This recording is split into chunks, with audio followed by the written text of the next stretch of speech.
and Jai Hind student. Let's begin a very important chapter of commercial applications called as generally accepted accounting principles. Oh God, ji principles.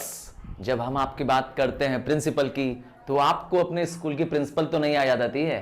हाँ, वैसे मैं भी school का ही principal हूं और आपके लिए इस प्रिंसिपल को अब दूसरा प्रिंसिपल बताना पड़ेगा। हाँ, हम बात कर रहे हैं प्रिंसिपल्स की, अर्थात उसूल की, अर्थात गाइडलाइंस की। तो प्रिंसिपल स्कूल वाला नहीं, गाइडलाइंस वाला।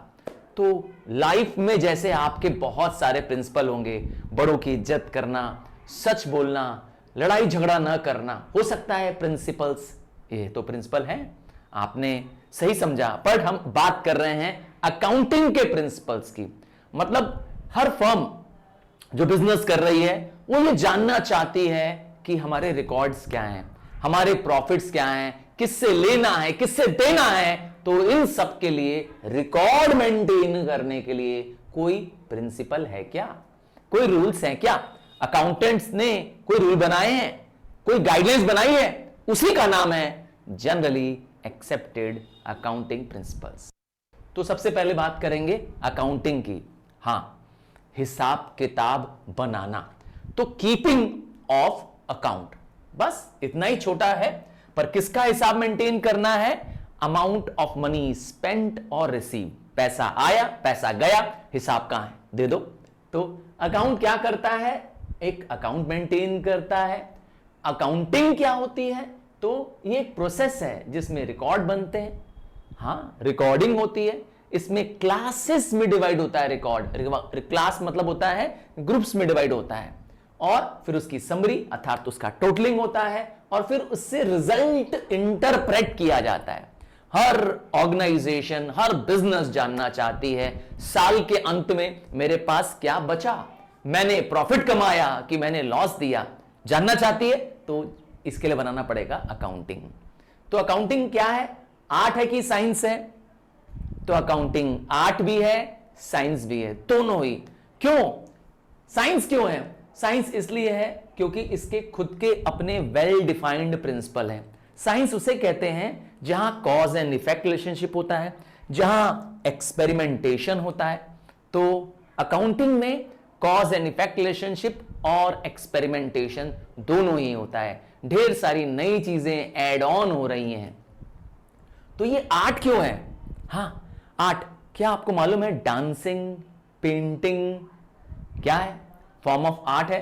तो उसी तरह से अकाउंटिंग भी आर्ट है, कला है, क्योंकि यह भी एक सिस्टमैटिक एप्लीकेशन ऑफ नॉलेज से आती है और स्किल एंड कांस्टेंट प्रैक्टिस से आती है। अकाउंटिंग करना होगा तो आपको ढेर सारे सम्स, न्यूमेरिकल्स लगाने पड़ेंगे, तब आपको डेबिट क्रेडिट के रूल्स याद हो जाएंगे और किस तरीके से बुक्स ऑफ अकाउंट्स बनेगी।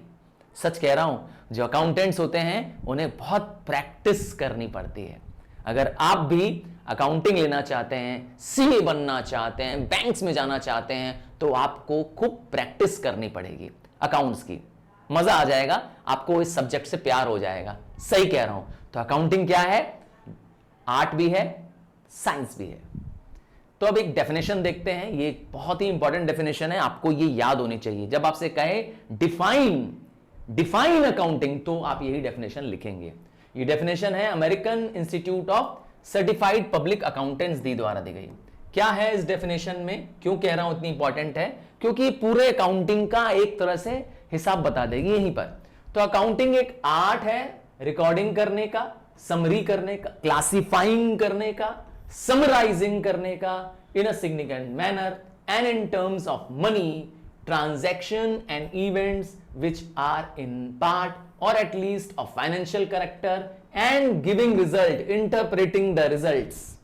तो जो भी फाइनेंशियल नेचर के ट्रांजैक्शन होंगे उनको रिकॉर्ड करना, क्लासिफाई करना, समरी बनाना उसकी, और फिर उससे रिजल्ट निकालना, ये पूरा प्रोसेस है अकाउंटिंग। एक तरह से पूरा साइकिल ऑफ अकाउंटिंग इसी के अंदर आ गई है। इसीलिए मैंने कहा ये डेफिनेशन इंपॉर्टेंट है। तो अब आता है सर ये अकाउंटिंग का पर्पस क्या है? वाई? तो वाई का जवाब है to know the profitability, to ascertain the profitability. Business जानना चाहता है कि ईयर के एंड में मेरे पास प्रॉफिट क्या है, तो इसके लिए बिजनेस बनाता है इनकम स्टेटमेंट, जिसको हम प्रॉफिट एंड लॉस अकाउंट्स भी कहते हैं। उससे पता चलता है कि नेट प्रॉफिट क्या है या नेट लॉस क्या है। ठीक है, अगला आता है to find the financial position. हर बिजनेस को अपनी पोजीशन, अर्थात मेरे पास कितने एसेट्स हैं और कितनी लायबिलिटीज हैं, इसको जानना होता है। इसके लिए फर्म बनाती है बैलेंस शीट। तो बैलेंस शीट रिकॉर्ड होता है एसेट्स और लायबिलिटीज का। और क्यों बनाते हैं accounting? To prepare future plans, financial plans. जो बिजनेस को मैनेज कर रहे होते हैं, अकाउंटेंट्स, मैनेजर्स, डायरेक्टर्स, उनको बिजनेस में प्लान बनाने होते हैं। प्रोडक्शन के लिए प्लान बनाने होते हैं, मार्केटिंग के लिए प्लान बनाने होते हैं, कैश मेंटेनेंस के लिए प्लान बनाने होते हैं। इसके लिए वो अकाउंटिंग का यूज करते हैं, बुक्स ऑफ अकाउंट्स का यूज करते हैं। और टैक्स पे करना हो, हर बिजनेस को जो प्रॉफिट कमा रहा है उसे टैक्स देना है। और जो बिजनेस इनडायरेक्ट गुड्स में डील कर रहे हैं, मतलब जिनको जीएसटी जिन पे एप्लीकेबल हो रहा है, उन्हें भी टैक्स देना है। तो जीएसटी एक टैक्स लायबिलिटी है, तो इसको कैलकुलेट करने के लिए भी बुक्स तो बनानी पड़ेगी, रिकॉर्ड तो मेंटेन करना पड़ेगा, तभी तो दे पाएंगे सरकार को tax. And last, to provide information to the user. Business से बहुत सारे लोग जुड़े हैं, इन्वेस्टर जुड़ा हुआ है, तो ओनर जुड़ा हुआ है, तो क्रेडिटर जुड़ा हुआ है, सप्लायर जुड़े, बहुत सारे लोग हैं। वो सब आपके बिजनेस को जानना चाहते हैं, अकाउंटिंग की इंफॉर्मेशन जानना चाहते हैं, ताकि आपके साथ वो डील कर सके, आपके साथ वो ट्रेड कर सके।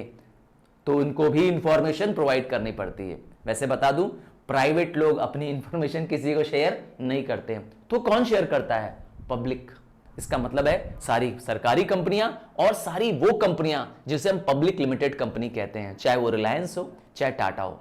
हाँ, सही सुन रहे हैं आप। जानना चाहते हैं कि टाटा कंपनी के कितने प्रॉफिट्स हुए, टाटा मोटर्स के कितने प्रॉफिट हुए? एकदम जान सकते हैं। आप गूगल कर लीजिए, टाटा कंपनी अपना पूरा डिटेल गवर्नमेंट को इन्फॉर्म करती है, पब्लिक नोटिस के रूप में छापती है। तो इंफॉर्मेशन टू द यूजर्स। आइए, अकाउंटिंग और बुक कीपिंग, ये दो मिलते जुलते नाम हैं। बुक कीपिंग बच्चा है, अकाउंटिंग पापा है।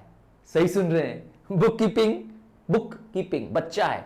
अरे सर, ये क्या कह रहे हैं? तो बुक कीपिंग भी रिकॉर्डिंग करता है, फाइनेंशियल ट्रांजैक्शन को रिकॉर्ड करता है, बुक्स में रिकॉर्ड करता है, रेगुलरली और सिस्टमेटिक वे में रिकॉर्ड करता है। तो ये तो सिर्फ रिकॉर्ड कर रहा है, समरी, क्लासिफाइंग और रिजल्ट बताना नहीं, रिजल्ट तक तो नहीं पहुंच पाता है ये। तो बुक कीपिंग एक स्टार्टिंग का प्रोसेस है, जिसमें बुक्स को मेंटेन करना। आपने देखा होगा पहले मुनीम हुआ करते थे। हाँ, वो मुनीम होता थे, लाल रंग की बुक्स हुआ करती थी, लाल रंग की फोल्डेड बुक्स हुआ करती थी, रजिस्टर टाइप का, उस पर लोग लिखते थे आकर के। वो सिर्फ क्या कर रहे हैं? बुक को कीप कर रहे हैं, बुक को भर रहे हैं। क्या लिया, क्या दिया, क्या आया, क्या गया, बस। अगर उनसे मैं पूछूं कि प्रॉफिट कितना हुआ, नहीं बता पाएंगे। तो वो था बुक कीपिंग। बुक कीपिंग क्या करते हैं? बुक कीपर करते हैं, वो सिर्फ मेंटेन करते हैं, कीप करते हैं बुक्स। अच्छा, बुक कीपिंग एक क्लरिकल नेचर का काम है और जूनियर क्लर्क या जूनियर एम्प्लॉइज करते हैं, बल्कि अकाउंटिंग इसके ऊपर की बात है। आइए दोनों में डिफरेंस देखते हैं। तो सबसे पहला है, बुक कीपिंग का स्कोप ही नैरो है, क्योंकि इसमें सिर्फ बुक क्या हो रही है? मेंटेन हो रही है। जबकि अकाउंटिंग का स्कोप क्या है? Wide. Book keeping primary stage है, तो अकाउंटिंग सेकेंडरी स्टेज है। मतलब जहां बुक कीपिंग खत्म होगी, वहां पे अकाउंटिंग शुरू हो जाएगी। प्रिंसिपल्स कौन सा यूज करते हैं बुक कीपिंग के लिए? तो बुक कीपिंग के लिए transactions are recorded according to principles of accounting. जो भी अकाउंटिंग के प्रिंसिपल्स अभी हम पढ़ेंगे, वो सारे प्रिंसिपल्स बुक कीपिंग में अप्लाई होते हैं। जबकि अकाउंटिंग के खुद के अपने प्रिंसिपल्स हैं। हाँ, अभी हम पढ़ने वाले हैं GAAP। और लेवल, बुक कीपिंग एक जूनियर स्टाफ का काम है, जबकि अकाउंटिंग किसका काम है? सीनियर स्टाफ का काम है। आइए अब समझते हैं कि अकाउंटिंग साइकिल क्या है। हाँ, एक कंप्लीट राउंड प्रोसेस, जो जहां से बिगिन हुआ था वहीं पर एंड भी हो जाएगा। आइए समझते हैं। तो साइकिल जब बात करते हैं तो एक सीक्वेंस की बात करते हैं। जैसे आपने सुना होगा water cycle, nitrogen cycle, carbon dioxide cycle, एक कंप्लीट राउंड है। तो उसी तरह से एक कंप्लीट सीक्वेंस है अकाउंटिंग एक्टिविटीज का, और ये स्टार्ट होता है किससे? ये स्टार्ट होता है रिकॉर्डिंग से, जिसको हम कहते हैं जर्नल बनाने से। पहला काम होता है जर्नल प्रिपेयर करना, और एंड किस पे होता है? बैलेंस शीट प्रिपेयर करने पे, और फिर अगले साल फिर जर्नल प्रिपेयर करना। सो ये एक नेवर एंडिंग साइकिल है। आइए स्टार्ट करते हैं। साइकिल की पहली, यह सीक्वेंस आप नहीं चेंज करेंगे। जब आप साइकिल लिख रहे होते हैं तो आपको इस सीक्वेंस नहीं चेंज करना है। तो साइकिल में सबसे पहले करना होता है जर्नलाइजिंग, अर्थात जर्नल प्रिपेयर करना, recording the entry in books of account, जिसे हम कहते हैं क्रोनोलॉजिकल ऑर्डर में बुक्स में रिकॉर्ड करना, इसे कहते हैं जर्नल प्रिपेयर करना। जर्नल जो भी फर्म बिजनेस कर रही है, बाय सेल कुछ भी कर रही है, सबको जर्नल में सबसे पहले फर्स्ट बुक, प्राइमरी बुक है जर्नल। अब कुछ फर्म्स ऐसी भी होती है जो बहुत सारा काम कर रही हैं, उनके ट्रांजैक्शंस बहुत सारे हैं, तो वो जर्नल के अलावा क्या बनाती हैं? सब्सिडियरी बुक बनाती हैं। अपने ही बुक्स को कई सारे ट्रांजैक्शंस में डिवाइड कर देती हैं। Purchase book, sale book, purchase return book, sales return book, bills receivable book, bills payable book, या जर्नल प्रॉपर, ऐसे डिवाइड कर देती है। हम इन्हें कहते हैं क्या? Subsidiary book. ये भी पार्ट है पहला, जर्नलाइजिंग। जर्नल बन गया, फिर क्या होगा? जर्नल के बनने के बाद आता है क्लासिफाइंग करना। जर्नल में तो सिर्फ रिकॉर्डिंग हो रही है, सेकंड स्टेप क्या है? डेफिनेशन याद करिए, मैंने कहा था सेकंड स्टेप है क्लासिफाई करना, मतलब क्लासेस में बांटना। हम इसे कहते हैं लेडजरिंग। हां, पोस्टिंग भी इसका दूसरा नाम है। इसमें क्या होता है? जब जर्नल बन गया, अब जर्नल के बाद उसके अकाउंट्स होते हैं। हर अकाउंट सेपरेट बनता है, और अकाउंट में क्या होता है? उस पर्टिकुलर अकाउंट से जुड़ी सारी इंफॉर्मेशन एक जगह रिकॉर्ड करते हैं, जैसे कैश अकाउंट, जैसे सेल अकाउंट। अब कैश अकाउंट में कैश से जुड़े जितने भी ट्रांजैक्शन होंगे पूरे साल के, सब उसी जगह आ जाएंगे। समझ गए? इसे कहते हैं क्या? अकाउंटिंग।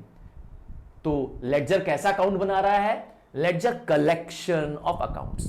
तो एक फर्म में बहुत सारे क्या करने हैं? बहुत सारे अकाउंट बनने हैं, वो सबका कलेक्शन है लेडजर।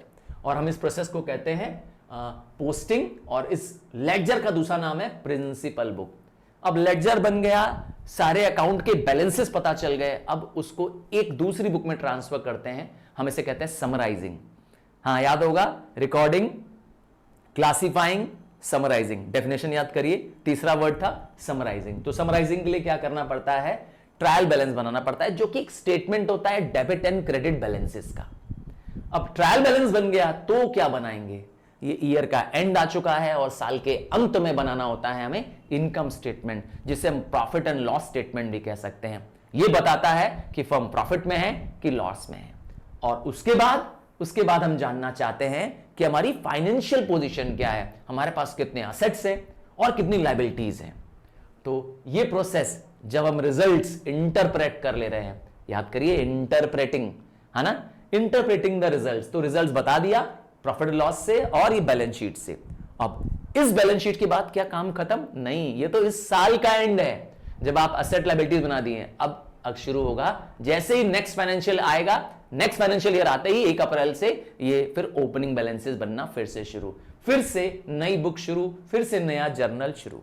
हां, कुछ इस तरीके से है।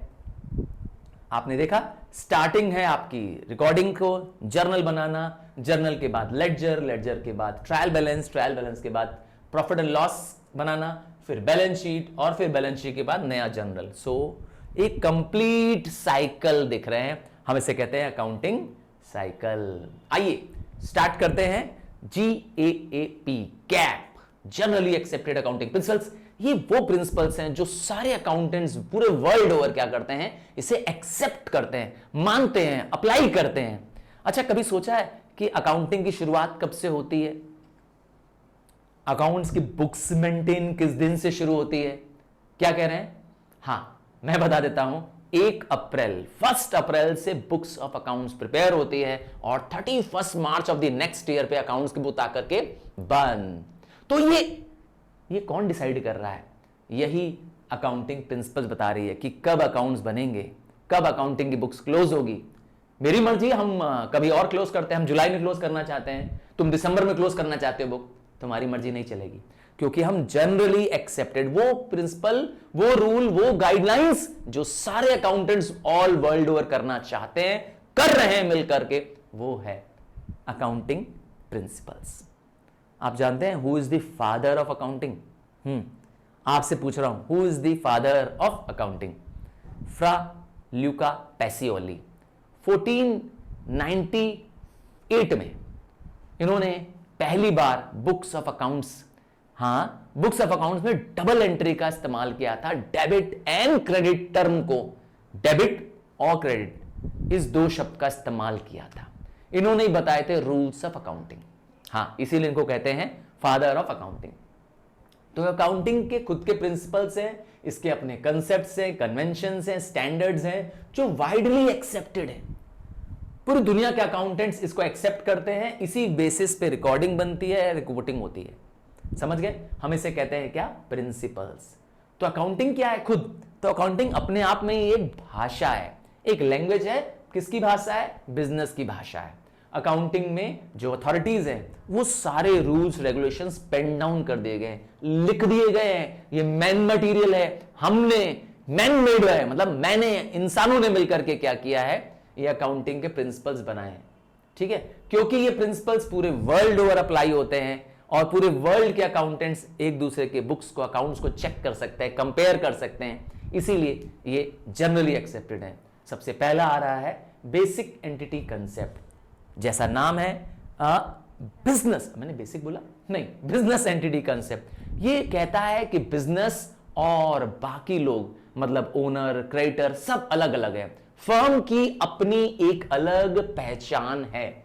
इस कंसेप्ट में कहा गया है कि फर्म जिसकी हम बात कर रहे हैं, क्योंकि कौन अकाउंट्स बना रहा है? फर्म बना रही है, ओनर नहीं बना रहा है। सही सुन रहे हैं आप। तो firm is treated as a separate and distinct from its owner.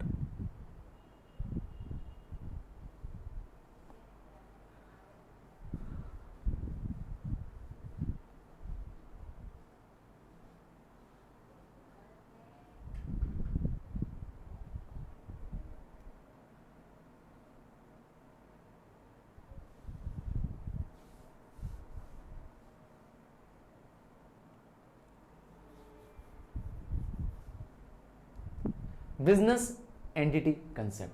तो क्या बताया गया इस कंसेप्ट में? इस कंसेप्ट में बताया गया है कि एक बिजनेस फर्म एक सेपरेट और लीगल एग्जिस्टेंस रखती है। एग्जांपल के रूप में देता हूं कि एक फर्म है रिलायंस इंडस्ट्री, तो आप कहेंगे रिलायंस अपने नाम से सब कुछ कर रही है। सही सुन रहे हैं। जो फर्म्स हैं, जो उनके पास लैंड है, जो उनके पास इंडस्ट्री है, मशीनरी है, सब रिलायंस के नाम है, मुकेश अंबानी जी के नाम नहीं है। तो मुकेश अंबानी ओनर हैं, मेजर शेयर होल्डर हैं, बट उनका अकाउंट अलग है और फर्म का अकाउंट अलग है। इसका मतलब है एक फर्म की अपनी खुद की कंप्लीट सेट ऑफ बुक्स होती हैं और वो फर्म का ही ट्रांजैक्शन रिकॉर्ड करती है। याद रखना है कि जो भी ट्रांजैक्शन हो रहा है, जो भी रिकॉर्डिंग हो रही है, जर्नल बन रही है, वो फर्म के पॉइंट ऑफ व्यू से हो रही है, ओनर के पॉइंट ऑफ व्यू से नहीं हो रही है। इसीलिए इसका नाम रखा गया है सेपरेट या बिजनेस एंटिटी। एंटिटी मतलब होता है पहचान, एक अपनी आइडेंटिटी। जो भी पैसा मालिक ने दिया, जो ओनर ने प्रोवाइड किया, वो फर्म के लिए लायबिलिटी माना जाता है। देखा, फर्म उसे अपना पैसा नहीं मानती है, लायबिलिटी मानती है, और उसे कैपिटल को एक इंटरनल लायबिलिटी के रूप में अलग से रखना पड़ता है। और जो भी इंटरेस्ट लगता है इस पर, जो इसे हम कहते हैं इंटरेस्ट ऑन कैपिटल, वो फर्म अपना एक खर्चा मानती है, क्योंकि उसको मालिक को इसको एक्सपेंस देना पड़ेगा, क्योंकि मालिक ने उस पर पूंजी लगाई है, तभी तो बिजनेस क्रिएट हुआ है। समझ गए ना? तो इस कंसेप्ट का मेन मकसद है कि बुक्स को सेपरेट प्रिपेयर करो, from the firms point of view बनाओ, ताकि जब बुक्स बने, जैसे कैश बुक बनाना है, परचेज बुक बनाना है, और हमें फाइनेंशियल स्टेटमेंट्स जानने के लिए बैलेंस शीट बनानी है, प्रॉफिट लॉस, सबका नजरिया ओनर के पॉइंट ऑफ व्यू से नहीं, फर्म के पॉइंट ऑफ व्यू से होना चाहिए। फर्म बना रही है, ओनर नहीं बना रहा है। समझ गए? ताकि फर्म की प्रॉफिट और लॉसेस को जान सके, फर्म की, ओनर की नहीं। नेक्स्ट आता है गोइंग कंसर्न कंसेप्ट। मतलब एक बिजनेस हमेशा चलता रहने का नाम है। इसका मतलब यह आया कि अगर कोई बिजनेस कर रहा है और वो बिजनेस एक बार किया, खरीद किया और बेच दिया। आपने एक बार कोई अपनी घड़ी जो आपके पास थी, आपने अपने फ्रेंड को बेच दी। पहली चीज तो ये बिजनेस नहीं है ना, क्योंकि ये रेगुलर नेचर का नहीं है। और अगर कोई बिजनेस कर भी रहा है घड़ी बेचने का और वो हमेशा करता रहता है, तो उसकी टाइम पीरियड क्या होनी चाहिए? Infinite long period. तो ऐसा मान के चलते हैं कि ट्रांजैक्शंस जो हैं बिजनेस में वो इनडेफिनाइट पीरियड के लिए किए जा रहे हैं, इसलिए नाम है गोइंग कंसर्न। इसका मतलब है वन टाइम ट्रांजैक्शन या कुछ ट्रांजैक्शंस करने को बिजनेस नहीं माना गया है। और तो और फर्म के पास जो असेट्स हैं वो फिक्स्ड असेट्स हैं कि करंट असेट्स हैं, ये कौन डिसाइड करेगा? ये गोइंग करंट। क्योंकि फिक्स्ड असेट्स मतलब वो असेट्स जो एक बार ले लिए, बिजनेस उसको लगातार यूज करता रहता है। चलिए एग्जांपल देता हूं कि एक फैक्ट्री है और फैक्ट्री में लगी है मशीन्स, टूल्स लगे हैं, वो लैंड फैक्ट्री की, ये सब क्या है? उसके फिक्स्ड असेट्स है। एक बार खरीद लोगे वो मशीनरी, इक्विपमेंट, लैंड, पर उसका यूज लंबे समय तक, क्योंकि इनको बेचना नहीं होता है, इसीलिए उनको कहते हैं फिक्स्ड असेट्स। तो इनकी वैल्यू हमेशा क्या करते हैं? ओरिजिनल कॉस्ट पे रिकॉर्ड करते हैं और इस पे डेप्रिसिएशन चार्ज करते हैं जब तक जितनी इसकी वैल्यू डिक्रीज हो रही है। अच्छा, market value of the fixed assets are not recorded, क्योंकि आज मार्केट में क्या कीमत है इसको नहीं रिकॉर्ड करते हैं, भले उसकी वैल्यू कुछ भी हो आज मार्केट में। क्यों? क्योंकि इस असेट्स को इसलिए खरीदा गया है कि एक बिजनेस इनफाइनाइट पीरियड तक चलता रहेगा। समझ गया ना? इसीलिए फर्म को माना गया है कि गोइंग कंसर्न है, मतलब चलते रहने वाली है और फर्म का कोई इंटेंशन नहीं है नियर फ्यूचर में बंद करने का, वाइंड अप करने का। इस पॉइंट ऑफ व्यू से फर्म को अकाउंट्स बनाने होते हैं। यह तो बड़ा आसान प्रिंसिपल है। मनी मेजरमेंट अर्थात हर वो चीज जो मनी से नापी जा सकती है, जिसका रिकॉर्ड बनाया जा सकता है, जो ट्रांजैक्शन मनी में कन्वर्ट की जा सकती है, उसको बुक्स ऑफ अकाउंट्स में रिकॉर्ड करना पड़ेगा। हम इसे कहते हैं मनी मेजरमेंट। मतलब only the transactions which are recorded in accounts, वो अकाउंट्स जिसको हम मनी में चेंज कर सकते हैं। अच्छा, कुछ ऐसे भी ट्रांजैक्शन हो सकते हैं या कुछ ऐसे इवेंट हो सकते हैं जिसको आप मनी में कन्वर्ट नहीं कर सकते, जैसे retirement of the chairman of the company या the fight between the purchase manager and sales manager. कहां रिकॉर्ड करेंगे? डेबिट 1 घुसा एंड क्रेडिट 2 लपड़? जी नहीं। तो अब आप उसको कहीं रिकॉर्ड नहीं कर सकते हैं क्योंकि उसका मनी में कोई इफेक्ट नहीं पड़ रहा है। तो इसीलिए क्या करेंगे? नो रिकॉर्डिंग, भले वो कितना ही इंपॉर्टेंट क्यों ना हो। नेक्स्ट आता है अकाउंटिंग पीरियड। तो हमने बताया बिजनेस इनफाइनाइट पीरियड के लिए बनाया गया है, अभी बताया था ना, गोइंग कंसर्न कंसेप्ट पढ़ा था ना हम लोग ने।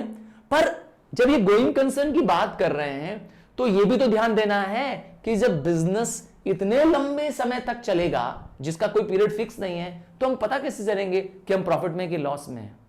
नहीं पता कर पाएंगे ना। तो इसी को करने के लिए, प्रॉफिट एंड लॉसेस को जानने के लिए, the entire life of the business is divided into span of 12 months. ठीक है, 12-12 महीने के टाइम गैप्स को अलग कर दिया गया है, नाम दिया गया है इनका अकाउंटिंग पीरियड। समझ गए? अभी अकाउंटिंग पीरियड शुरू होता है 1 अप्रैल से 31 मार्च ऑफ द नेक्स्ट ईयर। इस पीरियड के दौरान, इस 12 महीने के दौरान फर्म ने क्या प्रॉफिट किया, क्या लॉस किया, फर्म की फाइनेंशियल पोजीशन क्या है, इसको रिकॉर्ड करते हैं। और इस कंसेप्ट का नाम रखा गया है अकाउंटिंग पीरियड कंसेप्ट। क्योंकि अगर बहुत लॉन्ग इनफाइनाइट पीरियड तक बिजनेस चल रहा है, तब अगर हम एंड में प्रॉफिट एंड लॉस निकालेंगे भी, तो शायद वो हमारे किसी काम का ही नहीं रहेगा, है ना? क्योंकि बहुत बहुत लंबे समय तक के लिए बिजनेसेस बनाए गए हैं जिसका कोई एंड नहीं है। तो इसीलिए फर्म को कानून की नजर से भी, टैक्स के लॉस की नजर से भी ऐसा ही करना पड़ता है। अपना अकाउंटिंग बुक स्टार्ट करनी होती है 1 अप्रैल से और एंड करनी होती है 31 मार्च से। मैचिंग प्रिंसिपल, मैच करना। हाँ, जैसे हम कपड़े मैच पहनते हैं, व्हाइट शर्ट पर ब्लैक या ब्लू रंग की डेनिम जीन्स बड़ी अच्छी लगती है। नहीं नहीं, इसका मैचिंग से कोई मतलब नहीं है। यहां मैचिंग का मतलब है कंपेयरिंग करना। The revenues of the firm is compared with the cost और एक्सपेंसेस। क्या जानना चाहते हैं? हम जानना चाहते हैं कि इस रेलिवेंट ईयर का, इस करेंट ईयर का क्या क्या खर्चे हैं, क्या क्या कमाई है, और उस दोनों से डिफरेंस से पता करना चाहते हैं कि फर्म प्रॉफिट है कि लॉस है। तो रेवेन्यू और कॉस्ट को क्या करते हैं? इसमें मैच कराते हैं। मैच मतलब होता है कंपेयर कराना। तो cost is charged from revenue. ध्यान ये देना है कि उसी पीरियड का, अगर ये फाइनेंशियल ईयर 2023 चल रहा है तो 2023 का ही कॉस्ट होना चाहिए और रेवेन्यू होना चाहिए, और इनमें कंपैरिजन करेंगे। अगर रेवेन्यू ज्यादा हो गया तो हम प्रॉफिट में हैं, और अगर कॉस्ट ज्यादा हो गया तो हम लॉस में हैं।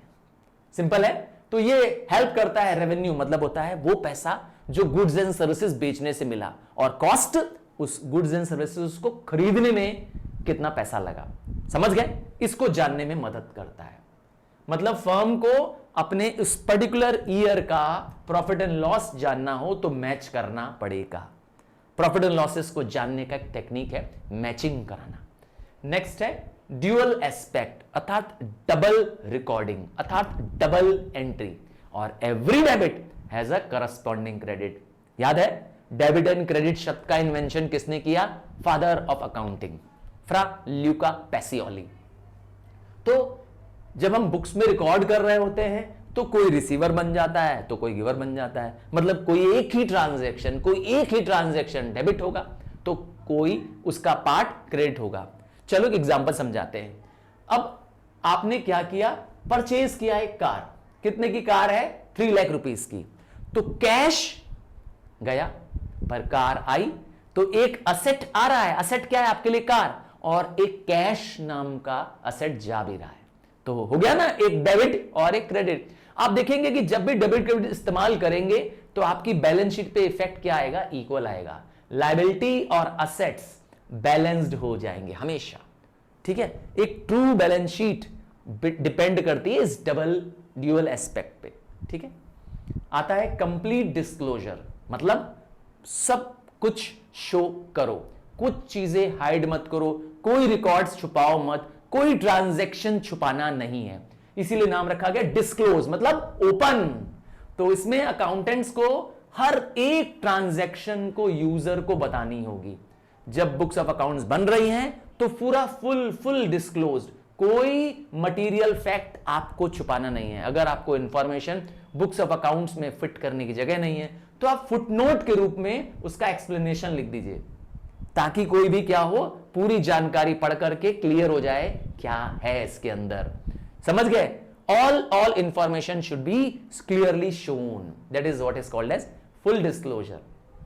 अगला प्रिंसिपल है द रेवेन्यू प्रिंसिपल। ये कहता है कि अगर कोई गुड्स और सर्विसेज आपने बेची तो जो भी पैसा रिसीव हो रहा है या होने वाला है, इट इज कहते हैं रेवेन्यू। रेवेन्यू मींस आपने जो गुड्स एंड सर्विसेज बेची, रेवेन्यू इज रियलाइज्ड। रेवेन्यू आपको मिला। आपने जैसे ही किसी को ओनरशिप दे दी, आपने गुड्स बेच दिया। अब उसने पैसा दिया या नहीं दिया, इससे कोई फर्क पड़ता नहीं है। आप मान लेंगे रेवेन्यू रियलाइज्ड हो गया है। क्यों? क्योंकि ओनरशिप ट्रांसफर हो गई है। आपने मतलब फर्म ने गुड्स क्या कर दिया है? सामने वाले को बेच दिया है। अब पैसा वहां से आया कि नहीं आया? आया तो भी रिकॉर्ड करेंगे, नहीं आया आपने तो बेच दिया ना, ओनरशिप तो ट्रांसफर हो गई है। Revenue is realised. समझ गए? वेदर कैश इज रिसीव्ड और नॉट। यही रूल खर्चों पे भी अप्लाई होता है, एक्सपेंस प्रिंसिपल पे भी अप्लाई होता है। इसका मतलब है आपने किसी की सर्विसेज ली, चलो आपने अपनी जो लैंड है वो रेंट पे रखी हुई है, आपकी लैंड जो है वो आपने रेंट पे, आपकी जो बिल्डिंग है वो किराए पर है। अब आपने किराया दिया या नहीं दिया, आपको तो रेंट दिखाना पड़ेगा कि आपका एक्सपेंस है। This is what is called as expense principle. ये बताता है कि हर वो कॉस्ट, हर वो खर्च जो रेवेन्यू अर्न करने के लिए हम लगा रहे हैं, जो कमाने के लिए पैसा हम जो लागत दे रहे हैं, उसको रिकॉर्ड करना पड़ेगा। अब उसके लिए हम भले तुरंत पैसा दें या ना दें, अभी रिकॉर्ड तो करना पड़ेगा। Realisation principle. क्या? Realisation principal.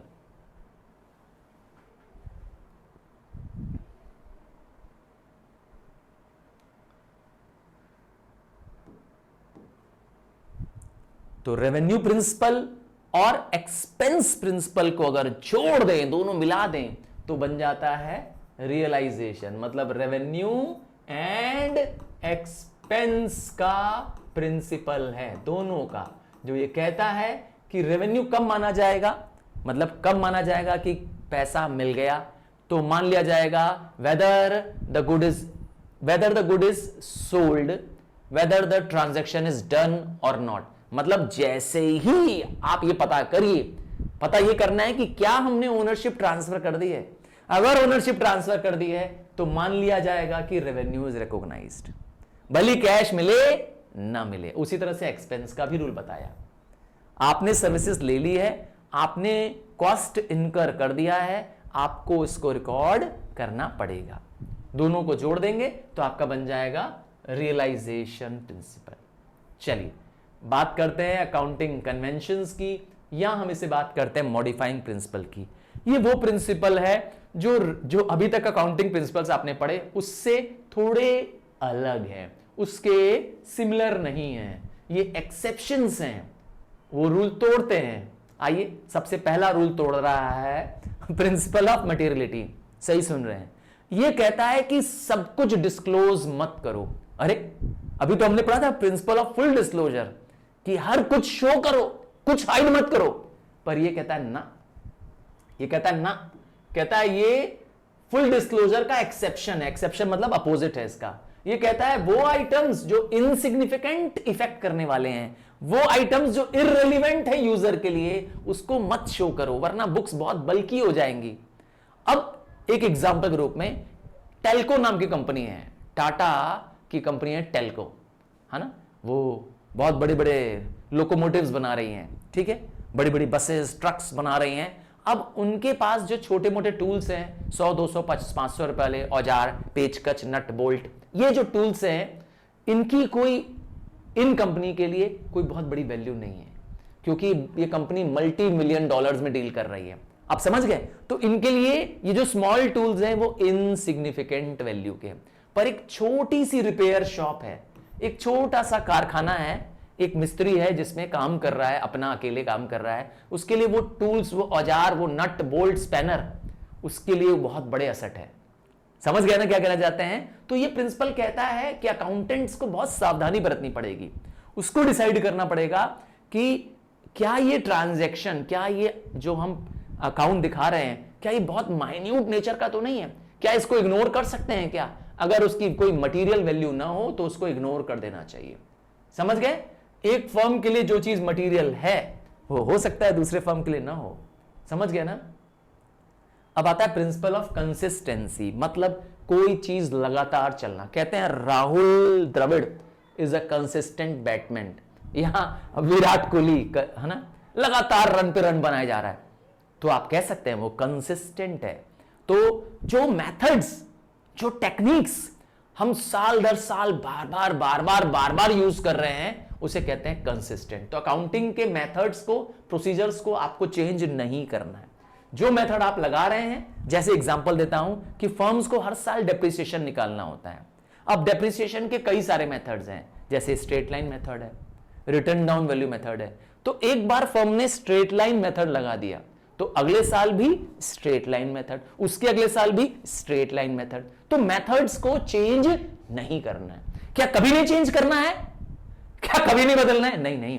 अब अकाउंट्स के नए नियम आ गए, टैक्स के नए लॉज आ गए, गवर्नमेंट ने या अकाउंटेंट्स ने मिलकर के एक नए प्रिंसिपल को जन्म दे दिया, तो आपको उसके अकॉर्डिंग चेंज करना चाहिए, क्योंकि अकाउंटिंग फ्लेक्सिबल भी है।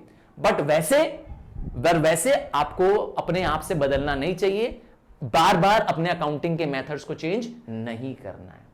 ठीक है? बस जब आपको लगे कि अकाउंटिंग से, टेक्निक से बेटर फायदा होने वाला है नए मेथड लाने से, उससे आपकी बेटर अकाउंटिंग प्रॉफिट्स शो करने वाले हैं, बेटर तरीके से रिपोर्ट करना है, तो आप कर सकते हैं, वरना आपको चेंज करना अलाउड नहीं है। नेक्स्ट है प्रिंसिपल ऑफ कंजर्वेटिज्म और प्रूडेंस। प्रूडेंस मतलब अक्लमंदी, प्रूडेंस मतलब समझदारी, प्रूडेंस मतलब प्रिंसिपल ऑफ स्टेइंग सेफ। ये क्या मतलब होता है? इस प्रिंसिपल में बताया गया है कि अगर फ्यूचर में जो इनकम आने वाली है, एंटीसिपेटेड इनकम है, उसको अभी मत रिकॉर्ड करो, पर आने वाले समय में मेरा कोई नुकसान हो सकता है, आज ही उसका क्या करो, हिसाब लिख दो। आज ही लिख दो कि मेरे पास लॉस हो सकता है, आज ही उसके लिए प्रोविजन क्रिएट कर दो, आज ही उसके लिए पैसे अलग कर लो। अब देखा, इसको कहते हैं क्या? Principle of conservatism. क्या कहता है ये प्रिंसिपल? कि रिकॉर्ड करो सारे लॉसेस जो होंगे, हो सकते हैं, और इग्नोर कर दो जो इनकम है जो आ सकती है। अभी पैसे मिले नहीं है, आपको मिल रहा है कि आपको 10 लाख मिलने वाले हैं, अभी मिले नहीं है ना, अभी मत लिखो, अभी मत लिखो, जब मिल जाएगा 10 लाख तब रिकॉर्ड करना बुक्स ऑफ अकाउंट्स में। समझ गए? ये है प्रिंसिपल ऑफ कंजर्वेटिज्म। ये आपको कहता है संभल के रहो। जैसे एग्जांपल देता हूं, एक दो एग्जांपल और देता हूं कि क्लोजिंग स्टॉक है, मतलब वो स्टॉक जो साल के अंत में बच जाता है। अब इसकी दो प्राइस होती है, एक वो मेरी बनाने की लागत जिसे कहते हैं कॉस्ट प्राइस, और एक होता है मार्केट प्राइस, जिस प्राइस में हम इसको मार्केट में बेचने वाले हैं। अज्यूम करते हैं कॉस्ट प्राइस है 50,000 रुपया और मार्केट में इसको हम बेचने वाले हैं 60,000 रुपए में, पर क्योंकि साल का अंत हो गया है ये स्टॉक बच गया है, तभी तो नाम है क्लोजिंग स्टॉक। आपको क्या करना चाहिए? आपको जो भी छोटी वैल्यू है उसमें इसको रिकॉर्ड करना चाहिए। क्या कीवर्ड है? Which ever is less. देखा, आप अपने प्रॉफिट्स को बढ़ा के नहीं दिखा रहे हैं, आप अपने स्टॉक की बढ़ी हुई कीमत नहीं दिखा रहे हैं। बाद में भली आपको उसका 60,000 मिल जाएगा, पर आज आप उसको रिकॉर्ड करेंगे तो 50,000 में। Principle of prudence. उसी तरह से प्रोविजन फॉर डाउटफुल डेट। आपको लगता है कि आपका कुछ पैसा डाउटफुल है, आपके कुछ पैसे डूब सकते हैं, आज ही इस पैसे को थोड़ा अलग कर लो, ये मानते हुए अपने प्रॉफिट से कुछ पैसे अलग कर लो कि डूब जाएगा, भले ना डूबे उस समय। बहुत समझदारी वाला प्रिंसिपल है ना? अपने ऊपर रियल लाइफ में भी इस्तेमाल करो, बहुत पैसे बचेंगे तुम्हारे, फालतू खर्च करना बंद कर दोगे। तो प्रिंसिपल ऑफ प्रूडेंस ये भी कहता है कि आप केयरफुली इसको अप्लाई करिएगा, वरना फर्म के पास सीक्रेटली कुछ रिजर्व्स भी क्रिएट हो जाएंगे। लगाना है इस प्रिंसिपल को थोड़ा समझ करके। अब ये प्रिंसिपल क्या है? Principle of timeliness. अगर अकाउंट्स की बुक्स बनानी है, फाइनेंशियल रिपोर्ट बनानी है, बनाना है प्रॉफिट एंड लॉस अकाउंट, बनाना है बैलेंस शीट, साल के अंदर बनाना होता है कि नहीं, ताकि हम फर्म को पता कर सकें प्रॉफिट है कि लॉस है। अब इसको बनाने में फर्म बहुत लेट कर देती है। अगर बहुत लेट कर देगी तो किसी काम आएगा? कोई काम नहीं आएगा। इसीलिए क्या करना है, हमें यह भी ध्यान देना है कि फर्म इनका यूज करने वाली होती है अपने इंपॉर्टेंट डिसीजंस लेने में। तो अगर आप बहुत लेट कर देंगे बुक्स ऑफ अकाउंट्स को प्रिपेयर करने में, अपना रिपोर्ट प्रेजेंट करने में, तो it is of no use. इसीलिए टाइमली एलएस। कई बार फर्म्स को ऑर्डर दे दिया गया होता है कि आप ईयर एंड पे ही क्या करिए, अपना अकाउंट्स पब्लिश कर दीजिए। हाँ, इवन कंपनीज एक्ट कहती है कंपनियों को कि आप क्वार्टरली रिजल्ट दीजिए, आप एनुअल रिजल्ट मत दीजिए, हर 3 महीने में रिजल्ट देते रहिए हमको, बाद में एनुअल रिजल्ट साल में एक बार और दे दीजिएगा। देखा, तो इससे क्या हो जाएगा, टाइम के अंदर ही क्या हो जाएगा, रिपोर्ट मिल जाएगी, पता चल जाएगा फर्म कहां पर है, कहां स्टैंड कर रही है आज। अगला प्रिंसिपल है प्रिंसिपल ऑफ इंडस्ट्री प्रैक्टिस। इसका मतलब है कि हर फर्म किसी न किसी इंडस्ट्री का पार्ट होती है। जैसे एक शुगर मिल है, हाँ चीनी की मिल, वो चीनी की मिल शुगर इंडस्ट्री का पार्ट है। अब शुगर इंडस्ट्री में तो हजारों शुगर मिल्स होंगी। Industry is collection of the, है ना, फैक्ट्रीज या मिल्स। तो अब शुगर फैक्ट्रियों का एक अलग तरीका होता है अकाउंट्स बनाने का, या शुगर फैक्ट्रियों का अलग टेक्निक होता है क्लोजिंग स्टॉक रिकॉर्ड करने का। हर शुगर मिल एक अलग तरीके से क्लोजिंग स्टॉक रिकॉर्ड करती है, जो उसकी पूरी इंडस्ट्री को फॉलो करना होता है। तो अगर हमने भी शुगर मिल खोली तो हम क्या अपनी मर्जी से चलेंगे क्या? नहीं नहीं, हम भी वही प्रैक्टिस, वही मेथड अपनाएंगे जो पूरी इंडस्ट्री में चल रहा है। समझ गए क्या कहना चाहते हैं? मतलब एक पर्टिकुलर मेथड ऑफ वैल्यूएशन अगर कोई स्टॉक का कोई पूरी इंडस्ट्री में अप्लाई हो रहा है, तो हमको भी, अगर हम उस इंडस्ट्री को बिलोंग करते हैं, हमको भी सेम प्रिंसिपल फॉलो करना है। इसका मतलब है every firm in the industry must follow the prevailing accounting practices of that industry. क्या होगा अगर हम फॉलो नहीं करेंगे, तो हम नहीं मानेंगे, तो हमारे रिजल्ट्स औरों से कंपेरेबल नहीं होंगे, हम अपनी कंपैरिजन नहीं कर पाएंगे दूसरी शुगर मिल के साथ। तो इसीलिए सबको क्या करना होता है, उस इंडस्ट्री के अंदर रहते हुए उसी इंडस्ट्री के प्रिंसिपल्स को, गाइडलाइंस को फॉलो करना होता है। This brings to the end of the chapter. Bye, take care, God bless you.